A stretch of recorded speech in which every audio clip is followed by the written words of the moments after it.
ലാ യഫ്ഹമൂന അൽ ഖുർആന വസ്സുന്ന ഇല്ലാ ബിമാ ഫഹിമ സലഫ്.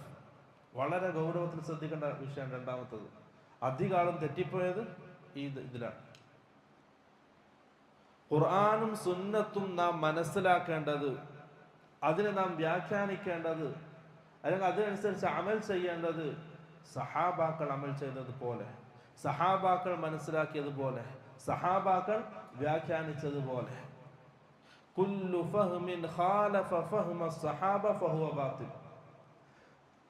ഒരാൾ ഖുർആൻ ഓതി, ആ ഖുർആനിന്റെ ഒരായത്ത് ഓതിട്ട് ഒരു കാര്യം അവൻ അതിന്റെ അർത്ഥം പറഞ്ഞു, അല്ലെങ്കിൽ ഒരു ഹദീസ് പറഞ്ഞു, അതിന്റെ ഒരു ഉദ്ദേശം അവൻ പറഞ്ഞു, അവൻ മനസ്സിലാക്കിയ ഒരു കാര്യം സഹാബാക്കൾ മനസ്സിലാക്കിയതിന് എതിരാണ് അവൻ മനസ്സിലാക്കിയതെങ്കിൽ, അവന്റെ വ്യാഖ്യാനം സഹാബാക്കളുടെ വ്യാഖ്യാനത്തിനെതിരാണെങ്കിൽ ഫഹുവ ബാത്തിലുൻ, അത് ബാത്തിലാണ്, ഒരു സംശയമില്ല.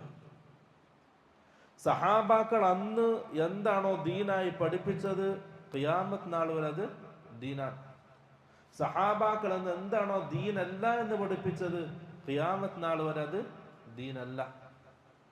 സഹാബാക്കളുടെ എല്ലാം നമുക്ക് എന്ത് ചെയ്യാൻ പറ്റൂല, ദീൻ പൂർണ്ണമായി കിട്ടൂല.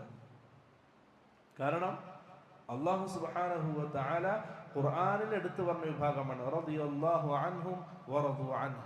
സഹാബാക്കളെ സംബന്ധിച്ച് അല്ലാഹു പറഞ്ഞ വാക്കാണ്, അല്ലാഹു അവരെ തൃപ്തിപ്പെട്ടിരിക്കുന്നു. എന്തിന്?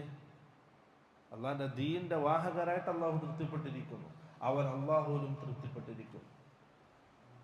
അതുകൊണ്ട് എന്ത് ഖുർആൻ ആയത്ത് പറഞ്ഞാലും എടുത്തേക്ക് മടങ്ങണം. സഹാബാക്കൾ എങ്ങനെ മനസ്സിലാക്കി, അതിനെ സഹാബാക്കൾ എങ്ങനെ വ്യാഖ്യാനിച്ചു, അതനുസരിച്ച് എങ്ങനെ സഹാബാക്കൾ അമൽ ചെയ്തു, അതിലേക്ക് നാം മടങ്ങണം. ഇല്ലെങ്കിൽ എന്ത് സംഭവിക്കും? ഓരോരുത്തരും ആയത്തുകൾ ഓതും, അർത്ഥം ഓന്റെ വക, ഹദീസുകൾ പറയും, അതിന്റെ വ്യാഖ്യാനം ഓന്റെ വക.